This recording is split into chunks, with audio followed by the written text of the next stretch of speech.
Hello friends, आज के discussion में हम अपनी इंडियन पॉलिटी और गवर्नेंस की घटना चक्र सीरीज को कंटिन्यू करते हुए अपने नेक्स्ट चैप्टर को देखेंगे, that is the state legislature. हम इससे रिलेटेड जितने भी प्रीवियस ईयर क्वेश्चंस है इस डिस्कशन में डिस्कस करने वाले हैं और जिससे प्रीवियस लेक्चर्स की लिंक जो है कि डिस्क्रिप्शन बॉक्स में है, आप वहां जाके प्रीवियस लेक्चर्स को देख सकते हैं। सो आइए विदाउट फर्दर डिले हम अपने क्वेश्चन को डायरेक्ट देखते हैं वन बाय वन करके। और डिस्कशन का फॉर्मेट तब तक जान चुके होंगे कि हम क्वेश्चन देखते हैं और वहीं जो है कि कोई भी रिलेटेड इन्फॉर्मेशन होती है हमारे उस क्वेश्चन से या स्टैटिक पॉलिटी की रिवीजन के लिए हम वहीं से जो है कि इसको रिकॉल कर लेते हैं। सो पहला क्वेश्चन जो है कि बात कर रहा है कि as per the Indian constitution legislature of the state consist of. देखिए यहाँ कह रहा है कि लेजिस्लेचर ऑफ द स्टेट में कौन कौन इंक्लूड होंगे। जैसा हमने पार्लियामेंट का चैप्टर पढ़ा था, पार्लियामेंट में हम जानते हैं कि पार्लियामेंट के चैप्टर में हमने पढ़ा था, जो कि मेंशन है कहाँ से, आपके आर्टिकल 79 से 122 में। ये चीजें तुरंत जो है कि रिकॉल हो जानी चाहिए हमें। क्यों? क्योंकि हमारे पार्ट 5 में क्या है, पार्ट 5 में यूनियन गवर्नमेंट की बात की गई है, जो कि 52 से आपके 151 तक जो है कि आर्टिकल्स डील करते हैं। तो ये जो है कि आपको याद रहना चाहिए। इसमें पार्लियामेंट जो है कि बात करता है 79 से 122 में। और पार्लियामेंट में कौन कौन होते हैं, जैसे पार्लियामेंट कंसिस्ट होता है प्रेसिडेंट, लोकसभा और राज्यसभा से। और इसमें जो है कि president is not member of both houses, तो ये जो है कि याद रहना चाहिए आपको। उसी तरीके से ये सिमिलर क्वेश्चन है, जो कि हमने ये क्वेश्चन प्रीवियस सेशंस में डिस्कस किया अच्छे से, जो कि पार्लियामेंट वाली वीडियोस में देख सकते हैं। तो ये कह रहा है कि लेजिस्लेचर ऑफ द स्टेट वो कंसिस्ट किससे किससे करते हैं, जो कि अब देखिए हम जो कि हम जानते हैं कि ये लेजिस्लेचर ऑफ द स्टेट कहाँ मेंशन है, ये हमारे पार्ट 6 जो कि बात करता है किसकी, स्टेट गवर्नमेंट की। पार्ट 6 किसकी बात करता है, स्टेट गवर्नमेंट। उसमें भी कौन कौन से आर्टिकल होते हैं, 152 से आपके 237 आर्टिकल जो कि डील करते हैं किससे, हमारे पार्ट 6 जो है कि हमारे स्टेट गवर्नमेंट से डील करते हैं। जिसमें हमने पढ़ा अपने प्रीवियस सेशन में, आपको ब्रीफ आउट किया था कि 152 जो है कि डील करता है स्टेट की डेफिनेशन और जो है कि स्टेट के जनरल पर्पज से। देन 153 से आपका 167 तक जो है कि किससे बात करता है, ये डील करते हैं गवर्नर के प्रोविजन से। देन 168 से आपके 212 तक ये डील करते हैं हमारे लेजिस्लेचर ऑफ द स्टेट से। तो ये जो है कि 168 से 212 तक जो है कि डील करते हैं लेजिस्लेचर ऑफ द स्टेट, जो कि कंसिस्ट होते हैं। यहाँ लेजिस्लेचर ऑफ द स्टेट में कौन कौन कंसिस्ट होते हैं, तो ऑप्शन के थ्रू देखते हैं। पहला ऑप्शन कह रहा है कि लेजिस्लेटिव काउंसिल और गवर्नर। क्या स्टेट के सारे स्टेट के पास काउंसिल होती हैं? तो ऐसा नहीं है कि हर स्टेट के पास मीन जो है कि बाइकैमरलिज्म जो लेजिस्लेशन है वो जो है कि हर स्टेट में अवेलेबल है, मीन जो है कि दो हाउसेस। तो ये जो है कि आपका गलत हो जाएगा। तो यहाँ जो है कि ये ऑप्शन जो है कि हमारा गलत है। देन जो है नेक्स्ट कह रहा है कि लेजिस्लेटिव असेंबली और काउंसिल। तो ये स्टेटमेंट भी गलत है, क्योंकि यहाँ पे खाली असेंबली और काउंसिल की बात हो रही है, यहाँ पे जो है गवर्नर को एक्सक्लूड कर दिया गया है। देन जो है कि आपका नेक्स्ट कह रहा है कि असेंबली और गवर्नर। तो यस, ये जो है कि असेंबली और गवर्नर ये करेक्ट होगा, कि मीन जो है कि असेंबली और गवर्नर फॉर्म करेंगे हमारे लेजिस्लेचर ऑफ द स्टेट को। देन नेक्स्ट ऑप्शन कह रहा है कि गवर्नर हो, असेंबली हो और लेजिस्लेशन हो, काउंसिल जो है कि विधानसभा और विधान परिषद हो, कहाँ जहां भी एग्जिस्ट करती हैं। तो ये आपको याद रखना है। तो ये जो है कि हमारे 3 और 4 करेक्ट होंगे, जिसका आंसर हो जाएगा सी, जो कि कौन से आर्टिकल में मेंशन है, आर्टिकल 161(8) बात करता है कि लेजिस्लेचर ऑफ द स्टेट जो है, लेजिस्लेचर ऑफ आपका स्टेट जो है वो बात करता है, legislature of the state consist of the governor, legislative council और ये। और करंटली हमारे पास कौन कौन से स्टेट है, आंध्र प्रदेश, बिहार, महाराष्ट्र, कर्नाटका, तेलंगाना और उत्तर प्रदेश के पास से बाइकैमुलर लेजिस्लेशन है। तो ये जो है कि आप ब्रीफली याद रखेंगे। और इसकी एक ट्रिक है, सॉरी मैं फनी सी एक आपको ट्रिक बता देता हूँ कि आपको क्या याद रखना है। आपने बाइक सुनी होगी एक केटीएम, तो केटीएम बाइक, इसको मैं लिख देता हूँ, केटीएम बाइक जानते होंगे, और बुआ। तो जो है कि ऐसे कुछ याद रख लीजिए कि केटीएम बाइक और बुआ, जो है कि बुआ के लड़के के पास केटीएम बाइक है। तो ऐसे आप याद रख सकते हैं, जिससे क्या होगा, बी से आपका बिहार हो जाएगा, यू से आपका उत्तर प्रदेश हो जाएगा, ए से आपका आंध्र प्रदेश हो जाएगा, के से आपका कर्नाटक, टी से तेलंगाना। तेलंगाना क्यों याद रखना है, टी से तमिलनाडु की तरह याद रख सकते थे, क्योंकि तेलंगाना है। और तेलंगाना इसलिए याद रखना है आपको कि आंध्र प्रदेश है, तो आंध्र प्रदेश के साथ तेलंगाना है। और एम से क्या होगा, महाराष्ट्र। महाराष्ट्र याद रखना है, यहाँ पे देखिए मध्य प्रदेश नहीं, यहाँ महाराष्ट्र याद रखना है। क्यों? क्योंकि कर्नाटक के ऊपर क्या है, महाराष्ट्र है। तो ये जो है कि याद रखेंगे, क्योंकि जैसे हम इंडिया का मैप देखते हैं, यहाँ कर्नाटक है तो ऊपर में यहाँ क्या है, महाराष्ट्र है। तो इसलिए आप याद रखेंगे ऐसे, आई हो। तो इससे जो है कि आपको कुछ चीजें क्लियर हो गई कि लेजिस्लेटिव काउंसिल अब तक जो है कि 6 स्टेट के पास है प्रेजेंटली। पहले देखिए और भी स्टेट के पास थी, जैसे वेस्ट बंगाल के पास थी, जो कि अबॉलिश कर दी गई बाद में। तो ये आगे क्वेश्चन आएंगे तो हम वहां ब्रीफली देख लेंगे। तो आइए हम जो है कि हमने पहला क्वेश्चन देख लिया, अब नेक्स्ट क्वेश्चन देखते हैं। Next question is saying, second question, कि which which is the upper chamber of the state legislature in the India. तो लेजिस्लेटिव काउंसिल जो होती है अपर चैम्बर होती है, जिसको हम क्या कहते हैं, विधान परिषद कहते हैं, और लेजिस्लेटिव असेंबली को कहते हैं विधानसभा कहते हैं। तो ये जो है कि आप याद रखेंगे, यहाँ पे जो बैठते हैं मीन इनको एमएलएस कहते हैं, member of legislative assembly.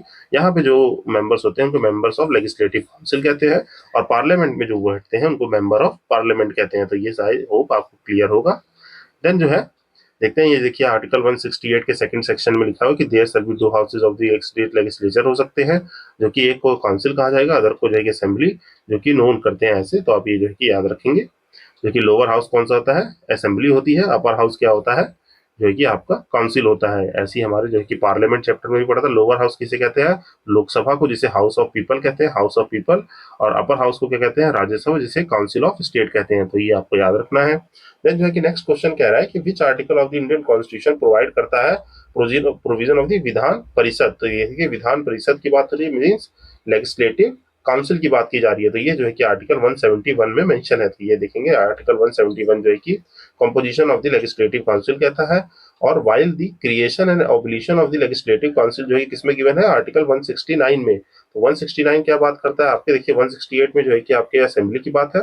Article 169 कहता है कि मीन जो है कि पार्लियामेंट के पास पावर है, मीन्स पार्लियामेंट है पावर के पास, उनके पास जो है पावर है कि किसी भी काउंसिल को क्रिएट और अबॉलिश कर सकते हैं on the suggestion of the that state assembly. State assembly जो है कि आप जो है कि सजेशन पे उनसे कंसल्ट करके कोई भी वहां पे जो है कि अगर विधान परिषद काउंसिल बनानी है या उस काउंसिल को, एग्जिस्टिंग काउंसिल को अबॉलिश करना है, तो इस पार्लियामेंट जो है कि बाय लॉ वो चीज कर सकता है। वो कहा मेंशन है 169 में। तो ये याद रखेंगे।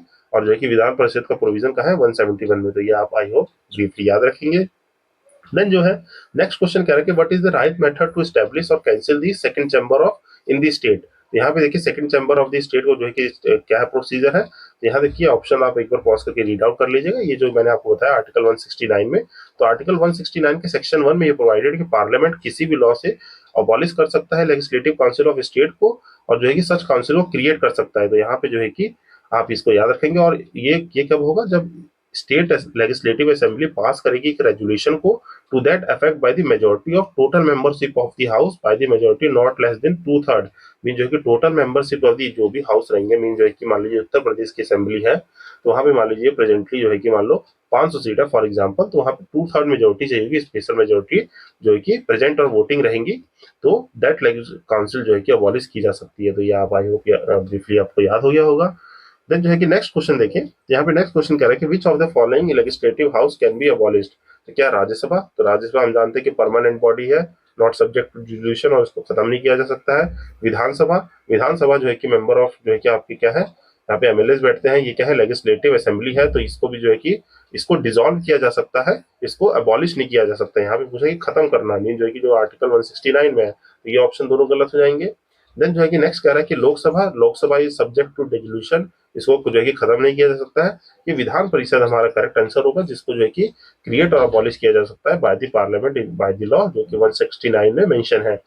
देन जो है नेक्स्ट क्वेश्चन, यहाँ पे स्टेट ऑफ इंडिया में जो है कि बात कर रहे हैं कि लेजिस्लेटिव काउंसिल क्रिएट और अबॉलिश की जा सकती है किसके द्वारा, तो पार्लियामेंट जो है कि बाय द रेजोल्यूशन जो है कि अपना स्टेट को जो है कि अपना बना सकता है और जो है कि इसको अबॉलिश कर सकता है, जो कि हमने देख लिया है। देन जो है कि नेक्स्ट है, under which of one of the following articles Indian constitution जो है कि लेजिस्लेटिव असेंबली अलाउड है to resolve the creation in the legislative council. तो ये जो है कि आपका आर्टिकल 169 के अंडर है, जो कि रिपीटेड क्वेश्चन है। देन सेम अगेन क्वेश्चन कि कहाँ पे जो है कि अबॉलिश और क्रिएट है, तो आर्टिकल 169 में। देन जो है कि नेक्स्ट क्वेश्चन कहाँ पे क्रिएशन ऑफ अबॉलिश करने की बात है, तो same provision in the article 69। Then जो है कि हम देखते हैं अपना नेक्स्ट क्वेश्चन। नेक्स्ट क्वेश्चन बात कर रहा है, किससे रिलेटेड बात कर रहा है, resolution about the adopted by the under article 69 of the constitution. यहाँ पे हमें करेक्ट बताना है, तो आइए वन बाय वन करके देखते हैं। कह रहा है कि ये जो आर्टिकल 169 में, आर्टिकल 169 में जो भी जो है कि रेजोल्यूशन पास किए गए हैं, उसमें जो है कि क्या करेक्ट है और हमें बताने स्टेटमेंट से। तो पहला कह रहे हैं कि इम्पोज करता है obligation on the governor to reserve resolution for the consideration of the president.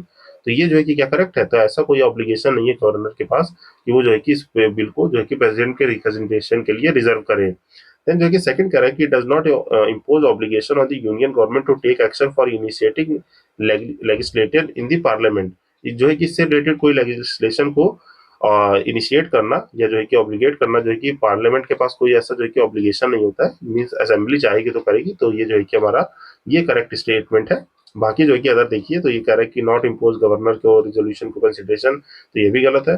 और जो है कि obligation of the union government to take the action, तो ये भी गलत है। यहाँ पे कोई ऑब्लिगेशन नहीं होता कि पार्लियामेंट जो है कि उस पर जो है कि एक्शन जो है कि इनिशिएट करे या ना करे, जो कि हमने यहाँ देख लिया आर्टिकल 169 ये सब बातें करता है। इसको एक बार पॉज करके आप पढ़ लीजिएगा। देन जो है कि next with reference to the composition of the legislative council in the state, हमें बताना है कि क्या करेक्ट है। यहाँ कह रहा है कि पहला स्टेटमेंट कह रहा है कि यहाँ पे legislative council mean Vidhan Parishad, upper house of the state की बात हो रही है, upper house of the state की बात हो रही है। वहाँ करेक्ट स्टेटमेंट बताना है कि पहला कह रहा है कि in the legislative council there may not be more than 1/3 member of the total membership of the legislative assembly of that state, mean जो है कि लेजिस्लेटिव काउंसिल में जितने भी मेंबर होंगे क्या वो 1/3 मेंबर से ज्यादा नहीं होने चाहिए जो कि हमारे काउंसिल में है। मीन जो है कि यहाँ पे बात हो रही है कि मान लीजिए 120 मेंबर, फॉर एग्जांपल बता रहा हूँ, लेजिस्लेटिव असेंबली में 120 मेंबर हैं, तो क्या जो है कि काउंसिल में 1/3 मीन जो है कि काउंसिल में इसका 1/3 कितना होगा, इसका 1/3 होगा 40, तो इससे ज्यादा मेंबर नहीं होने चाहिए। तो यस, ये जो है कि आपका करेक्ट स्टेटमेंट है कि 1/3 से जो है कि मेंबर ज्यादा नहीं हो सकते हैं। देन जो है कि लेजिस्लेटिव काउंसिल ऑफ स्टेट जो है कि मस्ट हैव एटलीस्ट 40 मेंबर्स, तो ये जो है कि 40 मेंबर्स होना जरूरी है, तो ये भी करेक्ट है। जो कि मैंने आपको एक एग्जांपल के थ्रू जो है कि रफली फिगर दिया था, पर ये याद रखना है आपको, ये करेक्ट है कि एटलीस्ट 40 मेंबर होने चाहिए काउंसिल में, मिनिमम 40 मेंबर्स होने चाहिए। तो ये दोनों ही करेक्ट स्टेटमेंट है, जिसका आंसर हो जाएगा ए, जिसको आप यहाँ से ब्रीफली पॉज करके पढ़ेंगे। तो कौन से आर्टिकल में है, आर्टिकल 171 में जो है कि मेंबरशिप ऑफ द हाउस दी गई है कि वो जो है कि 1/3 मेंबर से एक्सीड नहीं करेंगे, जो कि प्रोवाइडेड हमारे काउंसिल के लिए, जो कि लेस देन 40 नहीं होने चाहिए। ये आर्टिकल आपको याद रहना चाहिए। आर्टिकल किसमें है, आर्टिकल 171 में है। देन जो है हम नेक्स्ट क्वेश्चन देखें, तो नेक्स्ट क्वेश्चन बात कर रहा है यहाँ पे सर्टेन स्टेटमेंट है और हमें बताना है कि करेक्ट क्या है। तो ये legislative council of state in India जो है कि larger in size half of the, तो ये जो है कि गलत स्टेटमेंट है। हमने अभी पढ़ा 1/3 से ज्यादा नहीं होना चाहिए, हाफ नहीं होना चाहिए, 1/3 होना चाहिए। देन जो है कि गवर्नर ऑफ स्टेट नॉमिनेट करते हैं chairman of legislative council of particular state, तो ये गलत है। तो ये स्टेटमेंट गलत है, यहाँ पे दोनों ही स्टेटमेंट गलत है। गवर्नर जो है कि चेयरमैन अपॉइंट नहीं करते हैं, वो जो है कि कोई भी आपके जो है कि विधान परिषद, जो विधान परिषद है उसके चेयरमैन जो चूज होते हैं, वो जो है कि अमंग द मेंबर्स, तो अमंग द मेंबर्स जो है कि चूज किए जाते हैं। यहाँ पे जो है कि राज्यसभा की तरह कोई भी इलेक्शन नहीं होता है, कोई भी इलेक्शन नहीं होता है, तो इसको जो है कि आप ब्रीफली याद रखेंगे। ठीक, तो जो है कि हम इसी के साथ जो है कि अपने नेक्स्ट क्वेश्चन को देखते हैं। यहाँ से जो है कि आप इसको ब्रीफली पॉज करके पढ़ सकते हैं। और देखिए यहाँ पे जो है कि एक चीज मेंशन है, ये डिटेल आप याद रखिएगा। आर्टिकल 170 ऑफ इंडियन कॉन्स्टिट्यूशन जो है कि क्या कहता है, सब्जेक्ट रिलेटेड टू दी, जो भी हमारा आर्टिकल 333 है। अब आर्टिकल 333 क्या है, स्पेशल प्रोविजंस जो है कि मेंशन हमारे कॉन्स्टिट्यूशन में, जिसमें ये मेंशन है कि legislative assembly of the each state जो है कंसिस्ट करेगी not more then 500 seats. Mean जो है कि आपके लेजिस्लेटिव असेंबली में, मीन जो है कि आपकी जो भी लेजिस्लेटिव असेंबली है उसमें जो है कि 500 से ज्यादा सीट नहीं होनी चाहिए। मीन 500 मैक्सिमम सीट है, तो 500 सीट से ज्यादा नहीं होंगी। और जो है कि नॉट लेस देन 60 मेंबर्स, और 60 मेंबर से कम नहीं होना चाहिए। तो यहाँ क्या क्या क्राइटेरिया याद रखनी है आपको, जो हमारी असेंबली मीन जो है कि विधानसभा है, विधानसभा में 500 से ज्यादा मेंबर नहीं होने चाहिए और 60 से कम नहीं होने चाहिए। मीन 60 से ज्यादा और 500 से जो है कि बराबर या तो कम, ये असेंबली का है। और जो है कि काउंसिल की बात करें तो काउंसिल में जो है कि 1/3 से यहाँ ज्यादा नहीं, मीन जो है कि मान लीजिए 500 में से अगर 500 मैक्सिमम है तो 1/3 से ज्यादा नहीं होंगे मतलब काउंसिल में। और जो है कि 40 से जो है कि कम नहीं होंगे, एटलीस्ट 40 मेंबर होने चाहिए हमारे विधान परिषद में। तो जो यही जो कि यहाँ पे बात पूरी मेंशन है, जो कि हमारे इस काउंसिल में जो है कि मेंशन है आर्टिकल 176 के 1 में। और आर्टिकल 182 क्या कहता है कि कॉन्स्टिट्यूशन ऑफ प्रोवाइडेड जो है कि chairman and deputy chairman of the legislative council जो है कि चूज किए जाएंगे legislative council of that state, तो यहाँ के वहीं के स्टेट से जो है कि लेजिस्लेटिव काउंसिल से चूज किए जाएंगे। तो ये आपको ब्रीफली याद रखना है। आई होप ये तो आपको समझ में आ गया होगा। देन जो है कि कह रहा है कि कितने मेंबर जो है कि कितने काउंसिल में होने चाहिए स्टेट गवर्नर के द्वारा अपॉइंटेड। यहाँ कह रहा है कि member nominated in the legislative council of Uttar Pradesh by the state governor. यहाँ पे देखिए 1/10 मेंबर जो है कि टोटल मेंबर जो है कि नॉमिनेट करते हैं गवर्नर जो है कि लेजिस्लेटिव काउंसिल में। देखिए आगे हम और डिटेल में पढ़ेंगे, तो इसको जो है कि याद रखिएगा कितने 1/10 ऑफ दी मेंबर जो है कि गवर्नर नॉमिनेट करते हैं कहाँ पे, legislative council mean Vidhan Parishad में जो है कि 1/10 मेंबर टोटल मेंबर्स के गवर्नर अपॉइंट करेंगे, जो कि हमारे जो है कि special field of the knowledge और प्रैक्टिस से आएंगे, जैसे लिटरेचर हो गया, साइंस हो गया, आर्ट हो गया, कोऑपरेटिव मूवमेंट हो गया, सोशल सर्विस हो गया। तो ये सब जो है कि प्रोवाइडेड है हमारे सेक्शन 3 में ऑफ द आर्टिकल 171। और सेक्शन 2 में क्या प्रोवाइडेड है कि पार्लियामेंट कोई भी लॉ से जो है ये प्रोविजन चेंज कर सकती है। मीन जो कंपोजिशन ऑफ लेजिस्लेटिव काउंसिल जो है shall be provided in the clause 3। और प्रेजेंटली क्या स्ट्रक्चर है कि लेजिस्लेटिव काउंसिल जो है कि स्टेट में in under the provision of the section 10 schedule third the representation जो है कि हमारा ये एक्ट है वो अमेंडेड टाइम टू टाइम करके जो है कि यहाँ पे आपको बनाया गया है कि मतलब कि जो भी रिप्रेजेंटेशन एक्ट 1950 है वो made the parliament under this that जो भी out of the 100 member of the legislative council of Uttar Pradesh only 10 member nominated होंगे गवर्नर से, जो कि देखिए 100 मेंबर है काउंसिल में, तो जो है कि क्या होंगे आपके 1/10 कितना हो जाएगा 100 का 10 मेंबर हो जाएगा, तो ये आपको याद रखना है। देन जो है कि अदर देखिए नियरली जो है कि 1/7 इन दी आंध्र प्रदेश है, 6 इन दी बिहार, 1/7 इन दी कर्नाटका, नियरली 1/7 इन दी तेलंगाना। ये कुछ फैक्चुअल नॉलेजेस में ऐसा सच कोई कॉन्सेप्ट नहीं है जिसको जो है कि आप मेमोराइज कर सकते हैं, तो ये जो है कि आप याद रखेंगे ब्रीफली कि कैसे कैसे मेंबर है। उत्तर प्रदेश में 1/10 है, आंध्र प्रदेश में 1/7 है, बिहार में 1/6 है। ये जो है कि एक्चुअल फिगर जो है कि आप जो है कि चार्ट बना के अपने नोट्स में अटैच कर सकते हैं कि कितने कितने हैं, जिससे हमारे कोई क्वेश्चन आए तो हम इजिली टैकल कर सके। द नेक्स्ट क्वेश्चन है कि number of the nominated member in the legislative council, ये कितने हैं यहाँ पे, तो देखिए नन ऑफ द अबव है क्योंकि हम जानते हैं कि 1/10 जो ही डिसाइड किया गया है, तो यहाँ थर्ड फोर्थ सिक्स नहीं है, यहाँ पे लेजिस्लेटिव काउंसिल 1/10 जो है कि मैक्सिमम जो है कि कैपेसिटी है। देन यहाँ पे कह रहा है कि सर्टेन जो है कि स्टेटमेंट है लेजिस्लेटिव काउंसिल और हमें बताना है कि कौन कौन से इसमें से करेक्ट है, तो करेक्ट चूज करना है। तो देखिए यहाँ पे देखिए पहला स्टेटमेंट क्या कर रहा है, इट्स टेन्योर इज 6 ईयर। तो देखिए इसमें ये कंफ्यूज नहीं होना है कि जैसे कि हम जानते हैं कि जैसे आपको रिकॉल करा दो पार्लियामेंट चैप्टर में पढ़ा था, राज्यसभा के पास जो जितने भी मेंबर एमपीज होते हैं राज्यसभा में, वो जो है कि ये एक परमानेंट बॉडी है। राज्यसभा एक परमानेंट बॉडी है जिसमें एमपीज अपॉइंट होते हैं 6 ईयर के लिए, और हर 2 साल पे, हर 2 ईयर्स पे 1/3 मेंबर जो है कि आपके रिटायर करते हैं। तो सेम प्रोसीजर हमारे स्टेट लेजिस्लेटिव काउंसिल के लिए भी होता है। ये क्या होती है, परमानेंट बॉडी तो होती है बट सब्जेक्ट टू अबॉलिशमेंट होती है, मीन जो है कि ये सब्जेक्ट टू इसको अबॉलिश किया जा सकता है 169 के अंडर, जो कि हम लोग क्वेश्चंस में देखा था। और ये परमानेंट बॉडी है, यहाँ पे भी जो एमएलसी अपॉइंट होंगे वो 6 ईयर्स के लिए होंगे, और जो है कि हर 2 साल पे यहाँ पे 1/3 एमएलसी जो है कि रिटायर करेंगे।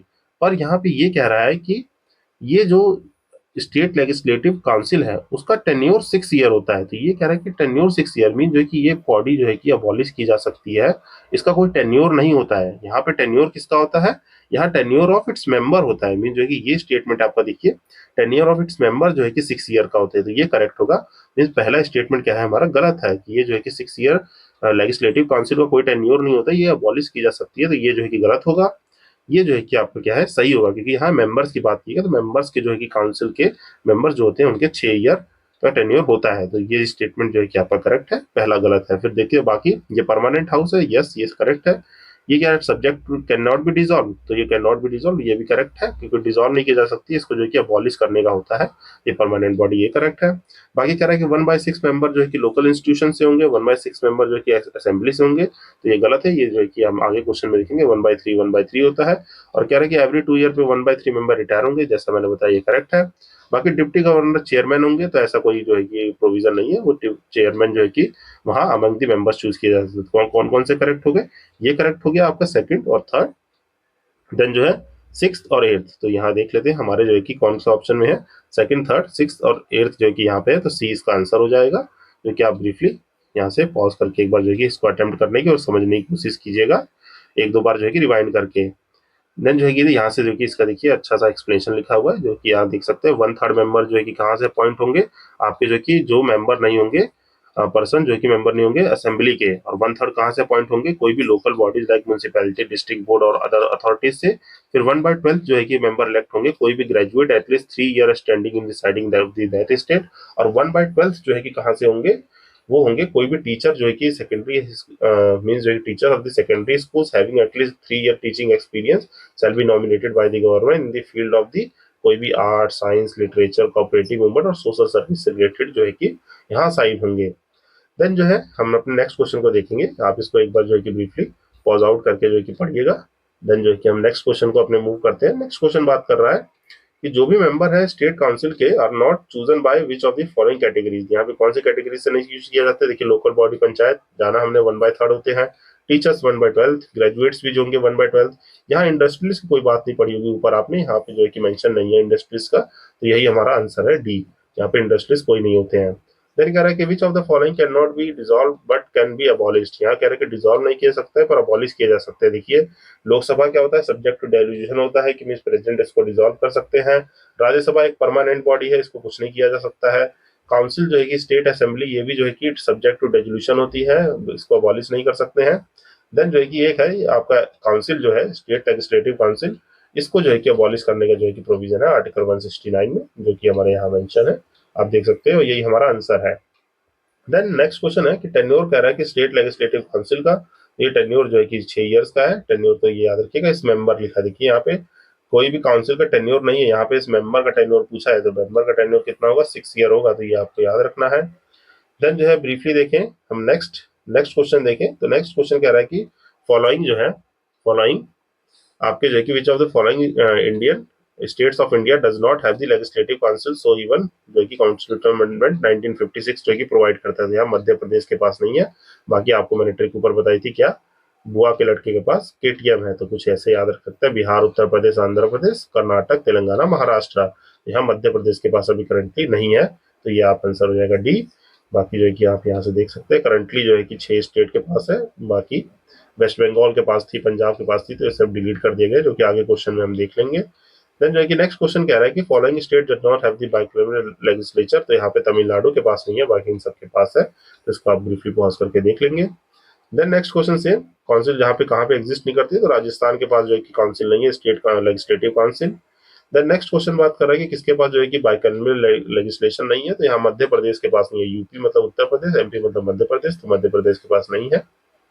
देन अगेन नेक्स्ट क्वेश्चन यहाँ पे कह रहा है कि केरला, दिल्ली, हिमाचल, बिहार में से किसके पास नहीं है, तो यहाँ पे जो है कि किसके पास एग्जिस्ट करती है, तो यहाँ ना केरला के पास है, ना दिल्ली के पास है, ना हिमाचल के पास है, लेजिस्लेटिव काउंसिल खाली बिहार के पास है, तो ये आप याद रखेंगे। देन कह रहा है कि how many reorganise state have been bicameral legislature in 1956, तो यहाँ पे बात हो रही है कि 1956 में, ये क्वेश्चन देखिए वैसे बहुत पुराना है, अभी तो प्रेजेंटली 6 स्टेट के पास बाइकैमेरल लेजिस्लेचर है, जहाँ पे 2 हाउस है।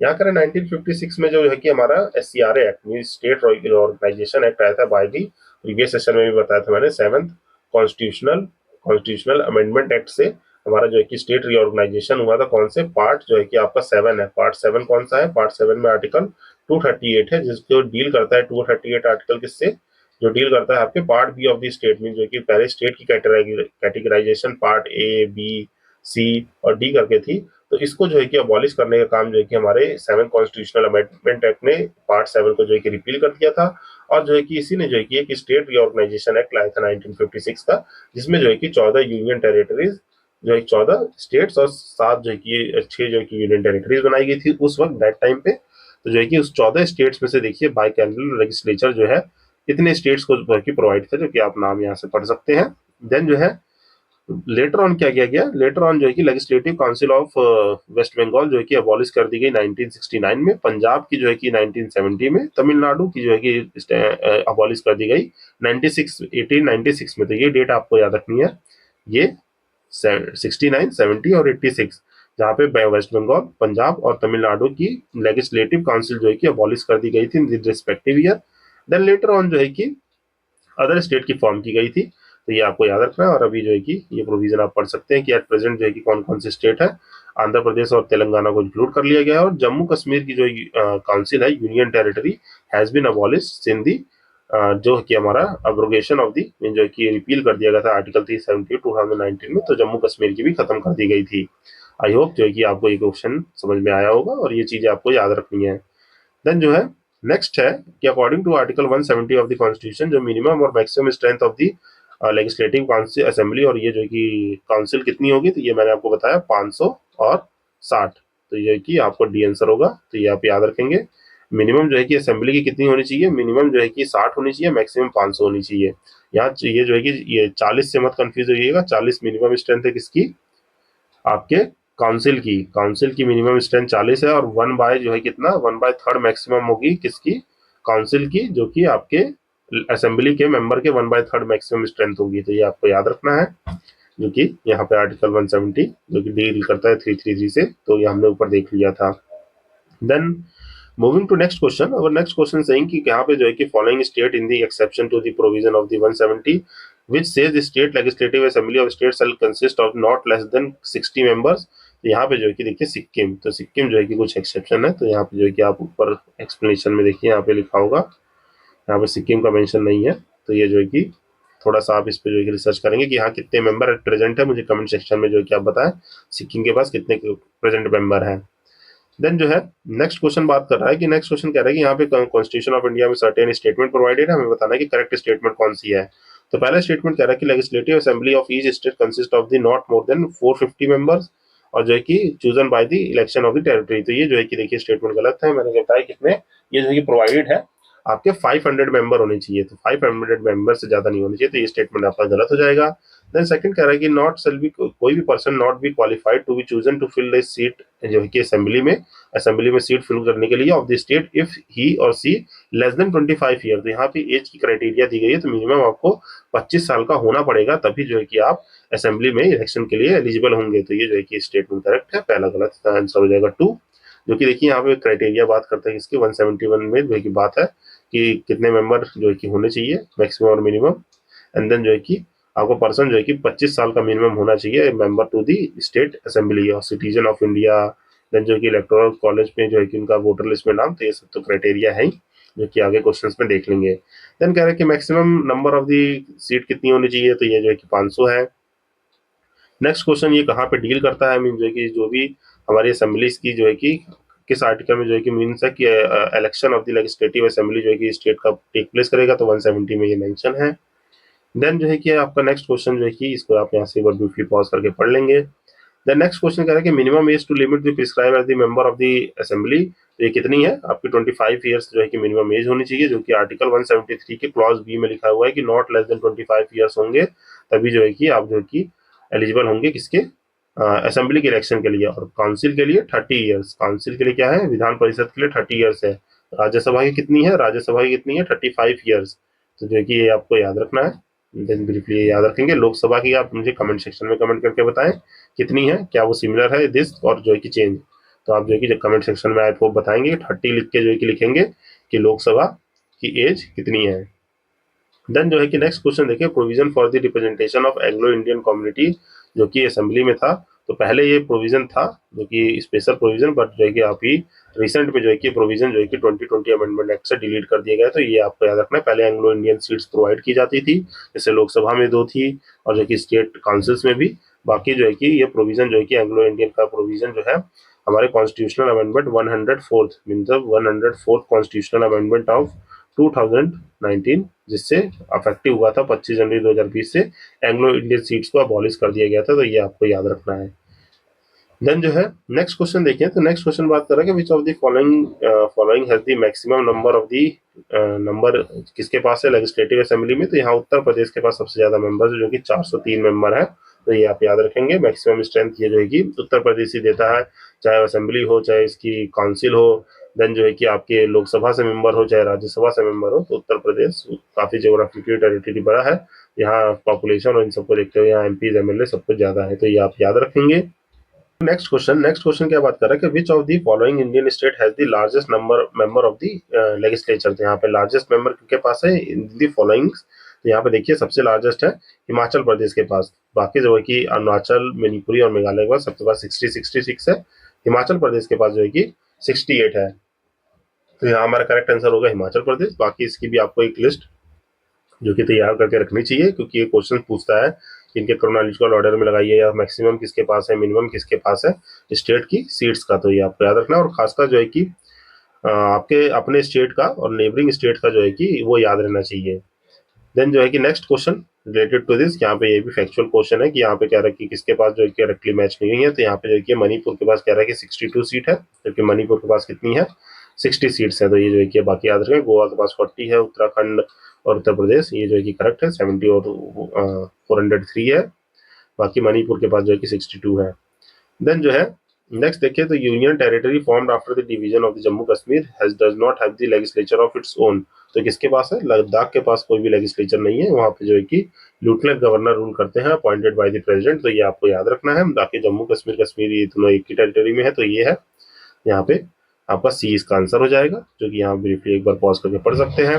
देन जो है कि नेक्स्ट है who conducts the state assembly election, तो ये स्टेट असेंबली इलेक्शन कौन कंडक्ट कराते हैं, आपका जो है कि यहाँ पे कंफ्यूज नहीं होना है कि यहाँ पे जो है कि स्टेट है तो स्टेट इलेक्शन कमीशन कराएंगे, ये जो है कि इलेक्शन कमिश्नर कराते हैं, जो कि आप यहाँ से देख सकते हैं। State election commission of India जो है कि इसको कंडक्ट कराता है। स्टेट इलेक्शन कमीशन जो होता है वो पंचायती म्यूनसिपैलिटीज के इलेक्शन को देखता है, वो पंचायत एंड म्यूनसिपैलिटीज के इलेक्शन को देखता है। तो ये आपको याद रखना है, ये स्टेट असेंबली के इलेक्शन में कोई रोल नहीं प्ले करते हैं। तो आपको ये ब्रीफली आई होप याद रहेगा, जो कि आर्टिकल 324 में जो कि मेंशन है, 324 से जो है कि आपका 329 जो है कि 329 तक जो है कि किससे, इलेक्शन कमीशन से डील करता है, जिसमें 324 में लिखा हुआ है कि election commission of India election के पावर ड्यूटीज जो है कि 326 इन सब में 326 आर्टिकल आपको याद आना चाहिए, जिसमें ये हमारे वोटिंग राइट्स हैं, यूनिवर्सल एडल्ट फ्रेंचाइज, यहाँ ये बात है। बाकी 325 में पावर्स मेंशन है। तो ये सब जो चीजें आपको रिकॉल होनी चाहिए। बाकी जब चैप्टर आएगा तो वहां तो हम डील करेंगे इससे। देन जो है कि अमंग द फॉलोइंग क्या है कि final authority to the decide any question related to disqualification, ये किसके पास होती है, member of the house of the, उनके डिस्क्वालिफिकेशन की बात कर रहे हैं। तो ये गवर्नर के पास अथॉरिटी है कि वो जो है कि फाइनल अथॉरिटी, उनका डिसीजन माना जाएगा।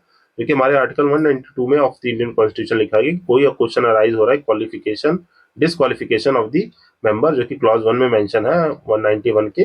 तो जो भी रेफर डिसीजन होंगे गवर्नर का, और इसका गवर्नर का ही डिसीजन जो है कि फाइनल अथॉरिटी होगा, कोई भी ओपिनियन। तो ये जो है कि आप याद रखेंगे। देन जो है 38 में final decision on the question of the disqualification of the legislative assembly के, तो ये जो है कि बी गवर्नर होंगे, जिसको आप यहाँ से पॉज करके पढ़ सकते हैं। फिर नेक्स्ट क्वेश्चन कह रहा है कि if the speaker of the legislative assembly of the state wants to resign, वो किसको रिजाइन करेंगे, तो ये जो है कि आपके डिप्टी स्पीकर को जो है लिख के, लेटर लिख के रिजाइन करेंगे। तो ये आपको याद रखना है कि speaker of the legislative assembly को अगर रिजाइन करना है तो रेजिग्नेशन लेटर डिप्टी स्पीकर को देंगे। अब now you have to comment in the section, ये कमेंट सेक्शन में जाके बताइए लोकसभा के जो स्पीकर होते हैं वो अपना रेजिग्नेशन लेटर किसको देते हैं। तो जल्दी से आप मुझे, आई होप जो है कि एक कमेंट सेक्शन में आप कमेंट करेंगे। I am waiting for your answers. Then जो है यहाँ पे आप देख सकते हैं इसका एक्सप्लेनेशन। देन नेक्स्ट क्वेश्चन कह रहा है कि speaker of the legislative assembly shall vacate his her office if he ceases to be member of the assembly. Yes, ये जो है कि हमारा करेक्ट स्टेटमेंट है। जो भी स्पीकर अपॉइंट होंगे वो जो है कि अपनी सीट को या तो जो है कि उनको वेकेट करना पड़ेगा या जो है कि छोड़ना पड़ेगा। अगर नहीं करते हैं तो वो जो है कि ऑटोमेटिकली सीज कर दिए जाएंगे मेंबर से, या तो जो है कि उन्हें स्पीकर पोस्ट को छोड़ना होगा। तो देखिए आप याद रखेंगे, ये करेक्ट है। देन कह रहा कि वेनेवर जो है कि लेजिस्लेटिव असेंबली डिसॉल्व होगी, स्पीकर जो है कि वेकेट करेंगे अपनी सीट को। तो ऐसा नहीं होता है, स्पीकर जो है कि कंटिन्यू करते हैं, और जब नेक्स्ट असेंबली जो है कि चूज होगी, मींस नेक्स्ट इलेक्शन से सारे एमएलए चूज करके आ गए, देन जो है कि उनके ओथ दिलाने के बाद, ओथ एंड एफर्मेशन होने के बाद जो है कि वहां पे नए जब चूज किए जाएंगे स्पीकर, तब वो जो है कि अपनी पोस्ट को जो है कि डिसकंटिन्यू कर देंगे। तो जो है कि आप यहाँ से देख सकते हैं कि यहाँ पे लिखा हुआ है कि जो भी वेकेट करेंगे सीट को वो सीज करेंगे मेंबर ऑफ असेंबली से, रिजाइन कर देंगे राइटिंग टू डिप्टी स्पीकर, और रिमूव कर देंगे रेजोल्यूशन बाय द मेजोरिटी। और 179 में लिखा हुआ है कि कोई भी डील करते हैं वेकेट, रेजिग्नेशन और रिमूवल से, तो speaker of the assembly according to this article 179 के क्लॉज 3 में लिखा हुआ है कोई भी असेंबली डिसॉल्व हो रही है तो स्पीकर जो है कि अपनी सीट को वेकेट नहीं करेंगे until immediately before the first meeting of the assembly after the dissolution, mean जो है कि डिसॉल्व होने के बाद फर्स्ट मीटिंग जब हो जाएगी तब उसके बाद जो है कि वो अपनी सीट को वेकेट करेंगे और नए स्पीकर का चुनाव होगा। देन स्पीकर जो है कि कंटिन्यू करेंगे even after the dissolution until उनके जो है कि immediately after before first sitting of the new assembly constituted after dissolution, में जो है कि पहली बार जो हमारे नए इलेक्टेड एमपी आए हैं उनकी पहली सीटिंग होगी, तो तब जो है कि वो अपनी सीट को जो है डिसॉल्व करेंगे और नया इलेक्शन होगा किनका, नए इलेक्टेड एमपी में। तो ये जो है कि आप याद रखेंगे। देन यहाँ पे नेक्स्ट हम देखते हैं, नेक्स्ट यहाँ पे दिया कि लिस्ट 1 और लिस्ट 2 दी गई है, जिसमें यहाँ पे देखिए न्यूली इलेक्टेड प्रिसाइडिंग ऑफिसर और स्टेट है। ये क्वेश्चन देखिए 222 का है, तो यहाँ पे नाम है, तो इनको जो है कि नाम वाले क्वेश्चन में आपके होमवर्क के लिए छोड़ देता हूँ, तो इनको आप जो है कि मैच करके पढ़ लीजिएगा, क्योंकि हमें याद रहना चाहिए कि कोई भी प्रिसाइडिंग ऑफिसर है, जैसे आप उत्तर प्रदेश के प्रिसाइडिंग करंट ऑफिसर कौन है, कमेंट सेक्शन में जो कमेंट करेंगे। ये देखिए कमेंट करने को थोड़ा मैं इंटरेक्शन ऑफ द सेशन के लिए बनाता हूँ, क्योंकि थोड़ा इंटरेक्टिंग सेशन रहेगा कि आप भी मुझसे इंटरेक्ट होते रहे, तो जो है कि और बाकी अगर आप एक बार कमेंट करेंगे तो वो नाम आपको पक्का याद हो जाएगा। जैसे आपको अभी पता नहीं है कि यूपी के स्पीकर कौन है, तो आप जल्दी से जाइए गूगल सर्च कीजिए और कमेंट में सेक्शन में लिखेंगे तो आपको ये चीज याद हो जाएगी। देन जो है नेक्स्ट क्वेश्चन देखते हैं। नेक्स्ट क्वेश्चन आपका है कि who among the following has the office of the pro tem speaker, speaker, deputy speaker in the Madhya Pradesh assembly. तो ये बहुत पुराना क्वेश्चन है, तो यहाँ पे सच नहीं है कि ये नाम ही नहीं याद होना चाहिए। बाकी ये टर्म से आप जो है कि स्पीकर जो है कि प्रिसाइड करते हैं, डिप्टी स्पीकर उनको सबऑर्डिनेट करते हैं, प्रोटम स्पीकर जो है कि थोड़े टर्म के लिए बनाए जाते हैं। जैसे मान लीजिए कोई हम इलेक्शन नहीं करा पाए हैं, चूज नहीं कर पाए हैं, तो जो है कि उनको चूज करने के लिए बनाए जाते हैं। तो ये चीज आपको याद रखनी है ब्रीफली। देन नेक्स्ट है कि who procures the Vidhansabha of the state. तो विधानसभा ऑफ द प्रोग्योर का मतलब होता है एंड ऑफ द सेशन, जो है कि एंड ऑफ सेशन कौन करते हैं, तो ये हमारे गवर्नर करते हैं एंड ऑफ द सेशन। तो ये आप याद रखेंगे I hope. Then next question है with reference to the legislative assembly of the state in India. यहाँ पे हमें सर्टेन स्टेटमेंट दिया और बताना है करेक्ट कौन सा है। तो पहला स्टेटमेंट कह रहा है कि governor makes a customary address to the member of the house at the commencement of the first session of every year. तो यस, ये जो कि करेक्ट है। जैसे प्रेसिडेंट हमारे जो है कि सारे सेशन के पहले सेशन को एड्रेस करते हैं, तो गवर्नर असेंबली के सेशन को एड्रेस करते हैं। देन कह रहे हैं कि state legislature does not have a rule on the particular matter, it follows Lok Sabha rule on the matter. तो यस जो है कि ये भी करेक्ट है। यहाँ पे जैसे हमारे लोकसभा के पास क्या होती है, लोकसभा के पास उनकी रूल प्रोसीजर बुक है, तो जो कि उसको फॉलो करते हैं। तो यहाँ पे दोनों ही स्टेटमेंट हमारे करेक्ट है। तो जो कि आप इसको ब्रीफली पॉज करके पढ़ लेंगे। देन जो है कि नेक्स्ट कह रहा है कि यहाँ पे correct order of proceeding of Madhya Pradesh assembly जो है कि उनको लगाना है। तो ये देखिए बहुत पुराना क्वेश्चन है, वहाँ पे जो है कि क्रोनोलॉजिकल ऑर्डर में लगाने का है। तो यहाँ पे देखिए अफर्मेशन ओथ कैसे कैसे होती है। यहाँ पे अफर्मेशन ओथ होगी, देन जो है कि गवर्नर का एड्रेस होंगे, देन जो है कि इंट्रोडक्शन ऑफ मिनिस्टर होगी, फिर मेंशन ऑफ द डेथ होगा। तो ये जो है कि करेक्ट ऑर्डर है किसी भी चीज को प्रोपोगेट करने का। तो ये न्यूज में रहने की वजह से क्वेश्चन रहते हैं, तो इसको जो है कि आप याद रखेंगे। द नेक्स्ट क्वेश्चन है कि which of the following statement correct है, reference to the rule procedure of for the motion of the adjournment. Adjournment क्या होता है? एडजमेंट होता है कि या तो सेशन जो है कि कोई भी पार्लियामेंट सेशन या जो है कि आपके स्टेट असेंबली सेशन जो है कि कंटिन्यू चल रहा है, तो एडजमेंट का मतलब होता है ये आपके टेम्परेरी टाइम के लिए जो है कि सभा को स्थगित किया जा रहा है, मतलब जो है कि डिस्कशन पॉज होता है। तो ये जो है कि एडजमेंट होता है, विद टाइम दिया जाता है। और एडजमेंट सिंड इन हो गया तो वो जो है कि विदाउट इंडेफिनेट टाइमिंग, जो है कि टाइम को डिक्लेयर ना करते हुए बोल दिया जाता है। जैसे मान लीजिए आज जो है कि आपकी डेट है करंटली जो है कि आपकी डेट है 16 दिसंबर 2025। तो जो है कि 16 दिसंबर 2025 डेट है आज की। तो ये हम जो है कि जैसे डेट मान लीजिए रखी जाएगी, जैसे 16 दिसंबर 2028 है, तो नेक्स्ट सेशन जो है कि मतलब डेट दे दिया कि ये 18 या 19 को मिल जाएगी, 19 दिसंबर को जो है कि सेशन जो है कंटिन्यू मिलेगा। तो ये एडजमेंट का मतलब ये होता है। यहाँ पे थोड़ा आप कंफ्यूज ना हो, एडजमेंट का सिंपल सा मतलब समझाने को कहा। जैसे डेट है आज 19 दिसंबर 2025, तो जो है कि 16 को जो है कि मान लीजिए एडजर्न किया गया था असेंबली को, तो नई डेट दे दी गई थी कि अब 19 दिसंबर को हम लोग मीटअप करेंगे और डिस्कशन करेंगे। तो ये जो है कि मोशन फॉर दी एडजर्नमेंट है ऑन दी पब्लिक मैटर। अब देखिए अब यहाँ क्वेश्चन क्या कह रहा है, क्वेश्चन ये कह रहा है कि यहाँ पे motion for the adjournment on the public matter importance जो है कि राजस्थान असेंबली में कौन डिसाइड करता है, क्या स्पीकर कंसर्न से होता है टू मेक दी कि motion shall be raise a question of the privilege, और बात कर रहा है कि motion shall be restricted to the specific matter, और जो है कि not more than one such motion shall be address at the same meeting of the time. यहाँ पे जो है कि सारे स्टेटमेंट करेक्ट है, सिर्फ इसको छोड़ के कि motion shall be raise a question of the privilege. यहाँ प्रिविलेज मोशन जो है कि कोई भी क्वेश्चन नहीं होगा प्रिविलेज का।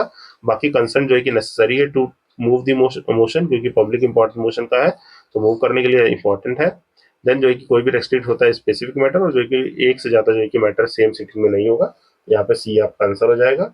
इसको आप यहाँ से ब्रीफली पॉज करके पढ़ सकते हैं, जो कि मैंने एक्सप्लेन कर दिया है। कोरम क्या होता है, अब यहाँ पे कोरम के ऊपर क्वेश्चन है। कोरम जो है कि मिनिमम नंबर ऑफ अटेंडेंस, जो है कि जैसे मिनिमम नंबर ऑफ एमपी जो है कि एमएलए जो है प्रेजेंट हो स्टेट लेजिस्लेचर में टू होल्ड द मीटिंग। तो यहाँ पे कोरम जो होता है वो 10 मेंबर्स और 1/10 of the total members of the house which is the greater. यहाँ पे या तो 10 मेंबर हो, या तो जो है कि 1/10 मेंबर, जैसे 100 मेंबर है तो 100 मेंबर में से 1/10 मेंबर बनाई जाती है। या तो मिनिमम देखिए 10 मेंबर मीन्स अगर 60 मेंबर भी है तो 10 मेंबर तो मिनिमम होने ही चाहिए। बाकी अगर 100 है, 120 है ना, 400 है, तो उनका जो है कि 1/10 लिया जाता है। जैसे 400 है तो 1/10 लिया जाएगा। तो 40 मेंबर मिनिमम होने चाहिए। जो भी इनमें से बड़ा हो, या तो 10 या तो 40। 40 बड़ा है, चलिए 40 मेंबर जो है कि डिस्कशन को कंटिन्यू करेंगे। तो यहाँ डी आंसर होगा, जो कि आर्टिकल 189 में जो कि कोरम की बात की गई है, जो कि यहाँ से आप देख सकते हैं। Then moving to our next question. Next question बात कर रहा है कि according to the rules and procedure conduct of business in the Rajasthan assembly. यहाँ बताना है कि क्या है। तो ये राजस्थान असेंबली क्वेश्चन है। तो होम डिपार्टमेंट जो है कि यहाँ पे एस्टिमेट करेंगे आपके do not control come under the control of the state committee. तो यहाँ पे जो है कि यहाँ पे उसका होम डिपार्टमेंट आंसर हो जाएगा, जो कि आप यहाँ से देख सकते हैं। Then moving to our next question. Next question बात कर रहा है कि स्टेट असेंबली जो है कि can participate in the election of the which of the following. तो जो है कि स्टेट असेंबली कहाँ कहाँ जो है कि पार्टिसिपेट कर सकती है, तो ये हमें पता है। हमने इलेक्टोरल कॉलेज ऑफ प्रेसिडेंट पढ़ा था, तो उसमें पार्टिसिपेट करती है। देन जो है वाइस प्रेसिडेंट इलेक्शन में जो है कि नहीं पार्टिसिपेट करते हैं। Then member of the Rajya Sabha में पार्टिसिपेट करते हैं। देन जो है कि अपने काउंसिल के इलेक्शन में तो पार्टिसिपेट करते ही है। तो यहाँ पे आंसर बी हो जाएगा। वाइस प्रेसिडेंट में खाली जो है कि आपके लोकसभा राज्यसभा के जो है कि मेंबर्स होते हैं वो पार्टिसिपेट करते हैं। ये इलेक्टोरल कॉलेज ये सब जो है कि आपको याद रहना चाहिए। प्रेसिडेंट के इलेक्टोरल कॉलेज में क्या होता है, सिर्फ इलेक्टेड मेंबर्स होते हैं, तो ये आपको याद रखना है। Elected member of the Lok Sabha Rajya Sabha और elected member of the ML assemblies state assemblies और दिल्ली और पौडीचेरी की असेंबली जो है पार्टिसिपेट करेगी। देन जो है कि वाइस प्रेसिडेंट के इलेक्टोरल कॉलेज में आपके इलेक्टेड और नॉमिनेटेड मेंबर दोनों होंगे लोकसभा राज्यसभा से, और बाकी sorry member of the Rajya Sabha में जो है कि हमारा जो इलेक्शन जो होता है लोकसभा के मेंबर वोट करते हैं। देन ये सब चीजें हमने बाकी पार्लियामेंट चैप्टर में डिस्कस की है, आई थिंक आप रिकॉल कर पा रहे होंगे। देन नेक्स्ट कह रहे हैं contingency fund of the state is operated by, ये कौन करते हैं, ये जो है कि गवर्नर ऑफ द स्टेट करते हैं। जैसे देखिए हमारा कंसोलिडेटेड फंड ऑफ इंडिया होता है, इसकी ऑडिट और ये सब जो है कि किस पे डिपेंड करती है, हमारी जो है कि सीएजी करते हैं। इसी तरीके से कंटीजेंसी फंड बनाया जाता है कि इमरजेंसी फंड समझ लीजिए। कंटीजेंसी फंड ऑफ इंडिया जो होता है, कंटीजेंसी फंड ऑफ इंडिया ये होता है हमारे प्रेसिडेंट के पास, और स्टेट का कंटीजेंसी फंड किसके पास होता है, ये होता है गवर्नर ऑफ द स्टेट के पास, जो कि आप यहाँ से पढ़ सकते हैं। यहाँ पे पब्लिक इंपॉर्टेंस के लिए कोई भी या कोई भी इंपॉर्टेंट कोई भी अर्जेंसी पड़ रही है तो उसमें जो है कि यहाँ से पैसे विड्रॉ किए जा सकते हैं। तो आई होप ये जो है कि आपको याद रहेगा। देन जो है कि नेक्स्ट क्वेश्चन देखिए, तो नेक्स्ट क्वेश्चन बात कर रहा है विच of the following responsible for the contingency fund of India. तो यहाँ पे जो है कि स्टेट का लेजिस्लेचर जो है कि रिस्पॉन्सिबल होते हैं स्टैब्लिशिंग, मीन्स वो स्टैब्लिश करेंगे कि कंटीजेंसी फंड ऑफ स्टेट रहे, तो ये हमारा स्टेट लेजिस्लेचर इसके लिए रिस्पॉन्सिबल होता है। Then moving to our next question, यहाँ से जो कि आप एक बार इसको पॉज करके पढ़ सकते हैं। देन जो है कि नेक्स्ट क्वेश्चन देखें, तो यहाँ पे बात कर रहे हैं कि correct about the heading of the article 162। Article 162 का एसेंस क्या है, तो देखिए यहाँ पे है कि extension of the executive power of the state, mean जो कि जैसे हमारे प्रेसिडेंट के पास executive power of the union जो है किसके पास लाई करती है, 53 में मेंशन है ये हमारे प्रेसिडेंट के पास। उसी तरीके से आर्टिकल 162 में प्रोविजन है regarding the extension of the executive power of the state, जो कि subject to the provision of the constitution, जो कि एग्जीक्यूटिव पावर ऑफ द हमारे state shall extend to the matter with respect to which the legislature of the state has the power to make laws provided that in the matter, mean जो है कि कोई भी law या parliament जो है कि लॉ बना रहा है या कोई भी गवर्नर के एग्जीक्यूटिव पावर को एक्सटेंड करना है, तो वो जो है कि हमारे आर्टिकल 162 में डील किया हुआ है। किसी एग्जीक्यूटिव पावर का मतलब कोई भी लॉ इम्प्लीमेंटिंग एजेंसी है, मीन्स गवर्नर अपने जो है कि लॉ पॉलिसीज को इम्प्लीमेंट करा रहा है पीसीएस ऑफिसर्स के थ्रू या अदर ऑफिसर्स के जो सबऑर्डिनेट ऑफिस है गवर्नर के थ्रू, तो उसकी पावर को एक्सटेंड किया जा सकता है, जो कि यहाँ मेंशन है। देन यहाँ पे सर्टेन हमें जो है कि स्टेटमेंट दिया है और उनको हमें मैच करना है आर्टिकल प्रोविजन से, तो ये जो है कि आइए देख लेते हैं। आर्टिकल 168 क्या बात करते हैं, constitution of the state legislature, जो कि ऊपर डिस्कस किया था 78 में, speaker of deputy speaker of the जो है कि असेंबली की बात है। देन 195 में आपके salary allowance of the member की बात है, और 199 में definition of the money bill. 199 for the state, यहाँ पे देखिए स्टेट के मनी बिल की है। यहाँ पार्लियामेंट चैप्टर में आपने 109 पढ़ा है और 110 पढ़ा है मनी बिल से रिलेटेड आर्टिकल, तो यहाँ पे कंफ्यूज नहीं होना है। 199 definition of the money bill for the state. Then जो है कि नेक्स्ट देखें, तो नेक्स्ट कह रहा है कि बिल जो है कि other than the money bill which is passed by the legislative assembly for the first time may remain pending in the council for how many months, तो कितने मंथ्स के लिए होता है, not more then the 3 months, जो कि 3 month से ज्यादा जो कि पेंडिंग नहीं होना चाहिए, जो कि हमारे आर्टिकल 197 में आफ्टर जो कि बिल जो है कि पास होगा कोई भी, तो उसको जो है कि 3 मंथ से ज्यादा पेंडिंग नहीं रखा जा सकता है। तो इसको आप एक बार ब्रीफली पॉज करके पढ़ लेंगे तो आपको ये क्लियर हो जाएगा। देन जो है कि यहाँ पे कह रहा है कि which of the following period जो है कि लेजिस्लेटिव वन टू डिटेन दी ऑर्डिनरी बिल, ऑर्डिनरी बिल के लिए जो है कि 4 मंथ है। देखिए मनी बिल के लिए कितना है, यहाँ पे देखिए मनी बिल लिखा है, तो मनी बिल जो है कि 3 मंथ से ज्यादा नहीं, अगर ऑर्डिनरी बिल होगा तो ऑर्डिनरी बिल तो ये जो है कि 4 मंथ के लिए है। देन जो है नेक्स्ट देखें, तो नेक्स्ट क्वेश्चन कह रहा है कि who decide the weather a bill is money और नॉट इन द स्टेट, तो ये जो है कि स्टेट में देखिए हम जो है कि आप यहाँ पे मनी बिल का जो है कि डिस्क्रिशनरी पावर होता है कि विदाउट पार्लियामेंट की बात कर रहा हूँ मैं, पार्लियामेंट में वो प्रेसिडेंट के डिस्क्रिप्शन पे होता है। यहाँ पे जो है कि स्पीकर ऑफ द विधानसभा, जो है कि विधानसभा के स्पीकर जो है कि डिसाइड करते हैं कि weather a money bill is bill और नॉट, तो यहाँ से इसको जो पढ़ेंगे ये क्लियर हो जाएगा। देन जो है नेक्स्ट देखें, तो असेंबली में जो है कि money bill are propose by the only in the legislative assembly, जैसे हमारा money bill in the parliament जो है कि only introduce in the Lok Sabha था, यहाँ पे भी खाली असेंबली में जो है कि इसको इंट्रोड्यूस किया जा सकता है। देन जो है नेक्स्ट देखें, तो नेक्स्ट क्वेश्चन है यहाँ पे, if the budget is disclose before the introducing in the legislative assembly what will happen, mean जो है कि बजट को डिस्क्लोज कर दिया गया है बिफोर इंट्रोडक्शन, तो वहाँ पे जो है कि finance minister has to be resign, और ऐसा जो है कि आपके जो है कि एक प्रोमिनेंट एग्जांपल है, एक बार जो है कि बजट की इंफॉर्मेशन बाहर आ गई थी हमारे पार्लियामेंट्री बजट की, जो हमारा यूनियन बजट है, तो वहाँ पे रिजाइन करने का प्रोविजन होता है, तो फाइनेंस मिनिस्टर जो भी स्टेट के होंगे उनको जो है कि रिजाइन करना पड़ेगा, तो ये प्रोविजन है। मीन जो है कि बिफोर जो है कि रिप्रेजेंटिंग द बजट और डिस्कशन इन द असेंबली, वो बजट किसी भी तरीके से आउटसाइड नहीं आना चाहिए। इसीलिए देखते हैं आपने एक देखा होगा हलवा सेरेमनी होती है, हलवा सेरेमनी क्या होती है? जब पार्लियामेंट यूनियन बजट बनता है तो हलवा सेरेमनी में ये होता है, जितने भी ऑफिशियल्स और जितने भी जो है कि एमपी जो है कि उस बजट को बनाने में रिलेट होते हैं, फिर जैसी ये सेरेमनी होगी आपको अंडरग्राउंड होना होगा, कोई भी इंफॉर्मेशन आप कहीं भी लीक नहीं कर सकते हैं। अगर लीक होती है तो फाइनेंस मिनिस्टर को रिजाइन करना पड़ेगा। तो ये सब प्रोविजन प्रोवाइडेड है जो कि यहाँ देख सकते हैं, जो कि ऑफिशियल सिक्रेसी एक्ट 1923 के अंडर आता है। देन जो है कि नेक्स्ट है कि no money bill can be introduce in the assembly except on the recommendation of, यहाँ गवर्नर ऑफ द स्टेट के रिकमेंडेशन पे कोई भी मनी बिल इंट्रोड्यूस नहीं किया जा सकता है, तो कि आप याद रखेंगे। इसका प्रोविजन आर्टिकल 207 में है, जिसको आप यहाँ से ब्रीफली पॉज करके पढ़ लेंगे। देन कह रहा है क्या, according to the article of the constitution of India, chief minister जो है कि अपॉइंट करते हैं किससे? आर्टिकल 164 में जो है कि appointment of the chief minister है बाय द गवर्नर, तो ये आप याद रखेंगे। Then moving to next question, next question कह रहा है कि यहाँ पे जो है कि चीफ मिनिस्टर के बारे में क्या करेक्ट नहीं है, एक स्टेटमेंट यहाँ गलत होगा, बाकी सब करेक्ट है। तो यहाँ पे देखिए अपॉइंट करते हैं governor, yes it is the correct, जो कि जनरली प्रिसाइड करते हैं ओवर द कैबिनेट मीटिंग्स, तो ये भी जो है कि करेक्ट है, स्टेट की कैबिनेट मीटिंग्स में। यहाँ कह रहा है कि governor has to exercise all his function on the advice of the chief minister, तो ये गलत है, क्योंकि गवर्नर जो है कि he is the employer of the central government, तो ये जो है कि कुछ डिस्क्रिशनरी पावर होती है जो कि गवर्नमेंट के लिए काम करते हैं, तो ये स्टेटमेंट गलत है, बाकी ये स्टेटमेंट सही है। एडवाइस जो है कि अदर मिनिस्टर जो कि गवर्नर अपॉइंट करेंगे on the advice of the chief minister, यहाँ हमारा आंसर सी होगा, जो कि आप यहाँ से ब्रीफली पॉज करके देख सकते हैं। फिर नेक्स्ट क्वेश्चन कह रहा है कि minimum strength of the council of minister in the chief minister कितने होंगे? यहाँ मिनिमम जो है कि 12 होने चाहिए, जो कि हमारा आर्टिकल 164 के सेक्शन 1 के क्लॉज ए में लिखा हुआ है कितने मेंबर रहने चाहिए, तो यहाँ पे ये आप ब्रीफली पॉज करके पढ़ेंगे। देन नेक्स्ट क्वेश्चन है कि which of the following state about the chief minister not correct, यहाँ पे कौन सा नहीं करेक्ट है? तो he is normally elected by the governor, तो ये जो है कि यहाँ पे कह रहा है कि यहाँ पे कौन सा स्टेटमेंट जो है कि चीफ मिनिस्टर के बारे में करेक्ट नहीं है, यहाँ पे ये स्टेटमेंट जो है कि कह रहा है कि normally elected by the governor, तो जो है कि ऐसा नहीं होता, ये फॉर्मली जो है कि अपॉइंट होते हैं गवर्नर से, यहाँ नॉर्मली नहीं, यहाँ फॉर्मली अपॉइंट होते हैं गवर्नर से, तो ये आप याद रखेंगे क्योंकि गवर्नर ही अपॉइंट करेंगे चीफ मिनिस्टर को, बाकी chosen among the party of member और continuous depend upon the factors, तो ये आपको याद रखना है जो कि हमारे 164 में मेंशन है। देन जो है कि नेक्स्ट क्वेश्चन है कि how long will chief minister continue without being elected in the assembly, तो ये 6 मंथ्स के लिए जो है कि कंटिन्यू कर सकते हैं, उससे ज्यादा पीरियड के लिए उन्हें जो है कि इलेक्ट होके आना पड़ेगा, ये जो है कि आप याद रखेंगे।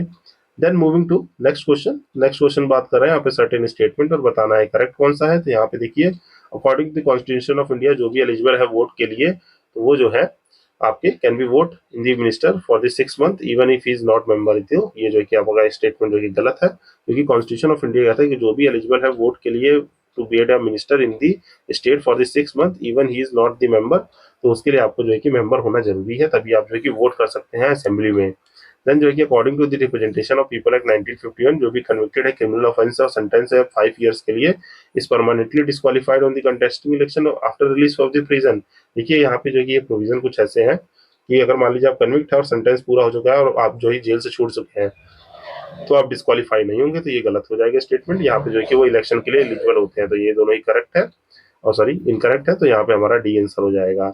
इसको आप यहाँ से ब्रीफली पॉज करके पढ़ सकते हैं, जो कि आर्टिकल 173 में इंडियन कॉन्स्टिट्यूशन में डील है कि चूजन हमारे लेजिस्लेचर में जो भी है शुड नॉट बी क्वालिफाइड, जो कि अगर ये सिटीजन ऑफ इंडिया है, बाकी स्टेट लेजिस्लेटिव एज 25 ईयर है, कोई भी डिस्क्वालिफिकेशन जो है कि बिहाफ ऑफ दी स्टेट जो है कि पार्लियामेंट लॉ में क्वालिफिकेशन जो है कि प्रिस्क्राइब कर रहे हो उसको फॉलो करना चाहिए, बाकी जो है कि आपके इस एक्ट में जो है कि बाकी ये बताया कि अगर वो कन्विक्टेड हो चुके हैं और टर्म पूरा हो चुका है प्रिजन का, तो वो जो है कि एलिजिबल होते हैं, तो ये जो है कि यहाँ से देख सकते हैं आंसर आप। देन जो है नेक्स्ट कह रहा है कि पे अलाउंसेज ऑफ द मिनिस्टर जो है कि डिटरमाइंड बाय दी, यहाँ पे है स्टेट असेंबली जो है कि डिटरमाइन करती है क्या, हमारे पे allowances of the minister of the state जो है वो हमारी स्टेट असेंबली डिटरमाइन करती है, जो कि आर्टिकल 164 में है, जो कि salary allowance of the minister shall be announced from the time to time, ये देख सकते हैं। देन जो है कि नेक्स्ट है इस क्वेश्चन है, यहाँ पे सर्टेन स्टेटमेंट है चीफ मिनिस्टर के बारे में, जो कि हमें कोड दिए गए हैं और हमें बताना है कि which of the following is the correct, तो आइए हम वन बाय वन करके देखते हैं। देन पहला स्टेटमेंट कह रहा है कि चीफ मिनिस्टर कम्युनिकेट करते governor all decision from the council of minister to the related administration, तो यस ये जो है कि करेक्ट है, प्रेसिडेंट और गवर्नर दोनों लोग को जो है कि काउंसिल ऑफ मिनिस्टर के थ्रू एडवाइस करना होता है गवर्नर को, तो ये जो है कि करेक्ट है। देन जो है चीफ मिनिस्टर कम्युनिकेट करेंगे for the proposal of the legislation, तो ये भी करेक्ट है। देन जो है कि चीफ मिनिस्टर पार्टिसिपेट करेंगे in the meeting of the national development council, तो ये इनकरेक्ट है, क्योंकि नेशनल डेवलपमेंट काउंसिल में हमारे प्राइम मिनिस्टर चेयर करते हैं और जो है कि अदर मेंबर जो है पार्टिसिपेट करते हैं, चीफ मिनिस्टर नहीं पार्टिसिपेट करते हैं। द नेक्स्ट स्टेटमेंट कह रहा है कि सबमिट करते हैं consideration of the council of minister on any related decision taken by the minister but has to be consider by the council of minister governor requires. तो ये जो है कि आपका करेक्ट है, बाकी ये जो है कि इनकरेक्ट है, तो ये हमारा इसका आंसर हो जाएगा, जो कि आप ब्रीफली देख सकते हैं यहाँ से पॉज करके। देखिए जो हमारा नेशनल डेवलपमेंट काउंसिल है उसमें जो है कि प्राइम चीफ मिनिस्टर जो है कि नहीं पार्टिसिपेट करते हैं। देन जो है नेक्स्ट क्वेश्चन देखिए, तो नेक्स्ट क्वेश्चन बात कर रहा है कि article of the constitution defines the duties of the chief minister. ये जो है कि हमारे 167 में मेंशन है, तो जो भी ड्यूटीज है वो हमारे 167 में मेंशन है चीफ मिनिस्टर की, तो ये याद रखेंगे। देन असर्शन और रीजन दे रखा है, हमें बताना है कि क्या करेक्ट है। तो यहाँ कह रहा है कि the courts are barred from inquiring into the advice rendered by the minister to the governor. तो ये जो है कि देखिए आपका असर्शन जो है कि करेक्ट है, क्योंकि कोर्ट्स जो है कि इंक्वायर नहीं कर सकते हैं, मीन जो है कि डिबार होते हैं, जो भी एडवाइस काउंसिल ऑफ मिनिस्टर जो है कि दी है तो वो questionable in the any court of law नहीं होता है। देन रीजन करें कि there is no provision in the constitution for legal responsibility of the minister in state. तो लीगल रिस्पांसिबिलिटी तो होनी चाहिए ना, क्योंकि कलेक्टिवली रिस्पांसिबल होंगे, तो ये गलत है। तो जो है क्या है आंसर देखिए, जो है कि यहाँ पे आंसर जो है कि स्टार मार्क कर दिया गया था, क्योंकि कमीशन ने इसको जो है कि डिस्प्यूटेड क्वेश्चन में डाला था। क्योंकि देखिए लिखिए कोर्ट जो है कि बार्ड फ्रॉम होते हैं कोई भी मिनिस्टर एडवाइस के लिए, जो कि आर्टिकल जो है कि 163 का सेक्शन 3 डिफाइन करता है कि कोई भी एडवाइस रेंडर हुई है गवर्नर को, shall not inquire in the any court of law.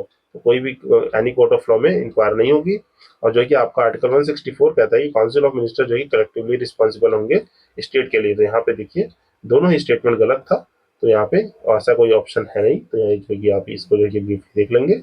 Then जो है नेक्स्ट देखें, तो नेक्स्ट हमारा बात कर रहा है 71 क्वेश्चन, जो काउंसिल ऑफ मिनिस्टर जो है कलेक्टिवली रिस्पॉन्सिबल है किसके लिए, स्टेट लेजिस्लेटिव असेंबली के लिए, और जो कि हमारी लोकसभा की काउंसिल ऑफ मिनिस्टर जो है किसके लिए होती है, वो लोकसभा के लिए होती है। Executive is responsible for the Lok Sabha. तो ये आप याद रखेंगे, यहाँ council of minister of state जो है किसके रिस्पॉन्सिबल होगी, असेंबली के, तो ये आपको याद रखना है। देन जो है कि हम यहाँ से आप इसको पॉज करके पढ़ेंगे तो समझ में आ जाएगा, क्योंकि ये सब जो है कि पार्लियामेंट चैप्टर में पढ़ लिए हैं, इसलिए जो है कि हम थोड़ा इसको जो है कि क्विक मोड में कर रहे हैं, तो ये आपको याद रखना है। Then moving up to our next question. Next question बात करें tenure of the Jammu Kashmir chief minister, जो है कि देखिए आप ये जो है कि डिस्प्यूटेड क्वेश्चन है, क्योंकि यहाँ पे जो है कि फिक्स 5 ईयर टर्म जो है कि दे दिया गया था। पहले जो है कि 6 ईयर का था, जब एब्रोगेट किया गया 370, यहाँ 5 ईयर का टर्म है, तो ये जो कि अभी के हिसाब से ये आंसर होगा, तो इसको आप याद रखेंगे briefly. Then moving to our next question. Next question देखते हैं, बात कर रहा है कि which Indian state has the first women chief minister. तो यहाँ पे देखिए first women chief minister Uttar Pradesh की थी, कौन थी, जो सुचिता कृपलानी जी थी, वो फर्स्ट वुमेन चीफ मिनिस्टर थी हमारे उत्तर प्रदेश की इन द ईयर 1963। जो है कि यहाँ पे अगेन सेम क्वेश्चन, यहाँ पे कौन थे, सुचिता कृपलानी यूपी की जो है कि अपनी चीफ मिनिस्टर थी, first women. Then again next question same repeated, यहाँ पे जो है कि फर्स्ट चीफ मिनिस्टर रिपीटेड नहीं है, सब first chief minister of the Madhya Pradesh की बात की गई है। तो यहाँ पे जो है कि Ravishankar Shukla ji first chief minister of Madhya Pradesh थे, जो कि यहाँ से आप जो कि आर्टिकल देख सकते हैं। यहाँ से नाम वाले क्वेश्चन तो वैसे ही हम थोड़ा फास्ट अप मोड से करते हैं, क्योंकि हैशटैग रट्टाफिकेशन होता है ये सब। देन जो है कि among the following chief minister जो है कि मध्य प्रदेश में leader not held the office of the leader of the house in the Madhya Pradesh assembly, तो ये कौन थे, गोविंद नारायण सिंह भी थे। ये पुराना क्वेश्चन है, तो ये सब जो है कि मेमोरी हैंग नहीं करनी है, आपको स्किप भी कर सकते हैं। Then main force forming the principle of the procedure of the work of the government जो है कि क्या है, तो ये हमारे सेक्रेटरीट है। सेक्रेटरीट जो है कि मेन फोर्स फॉर्मिंग होते हैं प्रिंसिपल कोई भी स्टेट गवर्नमेंट को मैकेनिज्म को रन करने के लिए, तो ये आप याद रखेंगे। देन 78 है कि यहाँ पे क्वेश्चन बताना है, करेक्ट बताना है यहाँ स्टेटमेंट में से। तो पहला स्टेटमेंट क्या है कि chief secretary in the state is appointed by the governor of the state. Yes, जो है कि chief secretary of the state जो है गवर्नर ऑफ द स्टेट जो है कि अपॉइंट करेंगे। देन कह रहे chief secretary in the state has a fix tenure, तो ये जरूरी नहीं है कि फिक्स टेन्योर हो, तो ये जरूरी नहीं है, क्योंकि हम उनको जो है कि एक्सपेंशन दे सकते हैं। तो यहाँ पे जो कि ओनली वन करेक्ट होगा। यहाँ पे देखिए चीफ सेक्रेटरी जो होते हैं हेड ऑफ द एडमिनिस्ट्रेशन मैकेनरी होते हैं, और एडमिनिस्ट्रेटिव बॉडी उनका फिक्स टेन्योर नहीं होता है। कोई भी जैसे उनकी रिटायरमेंट की एज हो गई या प्लेजर ऑफ द गवर्नर पे होल्ड करने तो उनका फिक्स टेन्योर नहीं है, तो ये गलत होगा, फर्स्ट सही है। देन जो है नेक्स्ट क्वेश्चन पे हम मूव करें, तो नेक्स्ट क्वेश्चन बात कर रहा है कि in administration of the state secretariat every file has to be sent to the cabinet through. यहाँ पे चीफ सेक्रेटरी के थ्रू जो है कि ये फाइल मूव की जाती है। देन जो कह रहे कि after the Ayodhya incident in 1902 Vidhan Sabha in some state was dissolve, out of which the Vidhan Sabha was not dissolve. तो कहाँ की, बिहार की डिसॉल्व नहीं की गई थी, बाकी जो है कि काफी जगह की विधानसभा जो है कि डिसॉल्व की गई थी। देखिए यहाँ पे जो है कि बीजेपी रूल स्टेट है कि यूपी एमपी हिमाचल प्रदेश यहाँ पे डिसॉल्व कर दी गई थी, बट जो है कि बिहार की डिसॉल्व की गई थी, तो ये आपको याद रखना है। बाकी अगेन जो है कि रिफॉर्म कर दी गई। देन जो है कि which of the following state जो है कि propose the reservation of the Muslim in the job and education, तो ये जो है कि आपके आंध्र प्रदेश ने जो है कि किया हुआ है। ये जो कि बहुत पुराना क्वेश्चन है, अभी प्रोविजन चेंज हो गए, तो इसको जो कि आप स्किप आउट भी कर सकते हैं, एक बार जो है कि रीड करके। देन जो है हमारा लास्ट क्वेश्चन क्या कह रहा है कि last question is talking about which of the following only state in India to have a common civil code. तो यहाँ पे कॉमन सिविल कोड क्या है, तो ये गोवा के पास है, ये 2009 में क्वेश्चन पूछा गया था, पर जो है कि अपना फर्स्ट स्टेट ऑफ कौन सा बन गया है जिसके पास यूनिफॉर्म सिविल कोड है। यूनिफॉर्म सिविल कोड का फर्स्ट स्टेट है आपका उत्तराखंड, तो ये आप याद रखेंगे, उत्तराखंड के पास यूनिफॉर्म सिविल कोड है, तो ये याद रखना है आपको। यहाँ कॉमन, यहाँ पे देखिए गोवा के पास जो है कि यूसीसी नहीं है, जो हमारे आर्टिकल 44 इन द डीपीएस में मेंशन है। यहाँ पे कॉमन सिविल कोड है, पोर्टुगीज कोड जो था, कॉमन सिविल कोड पोर्टुगीज का 1867 का, उसको जो है कि इंट्रोड्यूस किया था इन्होंने, तो 1870 से वो चल रहा है, तो वही कोड वहाँ पे जो है कि यूज होता है, जो कि गोवा में है। और फर्स्ट स्टेट कौन सा है, उत्तराखंड का है, जिसके पास यूसीसी है। तो जो कि ये बात आप ब्रीफली याद रखेंगे। आई होप जो कि इसके साथ हमारे सारे क्वेश्चन इससे क्लियर हो गए हैं। देन इस डिस्कशन को हम यहीं एंड करते हैं, जिससे हमने जो है कि रिलेटेड अपने सारे क्वेश्चंस देख लिए हैं, किससे, स्टेट लेजिस्लेचर से। स्टेट लेजिस्लेचर के सारे क्वेश्चन देख लिए, स्टेट के अब ये 2 पार्ट भी कंप्लीट हो चुके हैं, और अब तक के डिस्कशन में हमने 28 तक इसके सारे चैप्टर्स को डिस्कस कर लिया है।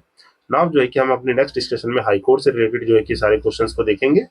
टिल देन आप जो है कि इन सेशंस को एक बार 2 बार देखिए और एंजॉय करिए, और बाकी रिवीजन करते रहिए, और ये सब चीजें आप में जो है कि अच्छे से जो है कि फैच हो जाएंगी। आई होप ये आपको सेशन अच्छा लगा हो, तो please do like, subscribe and share. आप लोग सेशन देख रहे हैं और जो है कि लाइक शेयर सब्सक्राइब नहीं कर रहे हैं, तो प्लीज जो है कि ज्यादा से ज्यादा लाइक कर दीजिए, क्योंकि एक लाइक बटन से यहाँ मुझे मोटिवेशन मिलता है और मैं सेशंस को और स्मूथली ला सकता हूँ। बाकी जो है आप जो है कि इन सेशन को देखिए, और जो ही कमेंट सेक्शन वाली जो चीज कहता हूँ उसको भी जो है कि ट्राई करा करिए कि कमेंट करा करिए। टिल देन आप सेशंस को देखिए, मिलते हैं अपने नेक्स्ट वीडियो में जिसमें हम हाई कोर्ट पढ़ेंगे। Signing off this side Ashish Bhaskar, happy learning.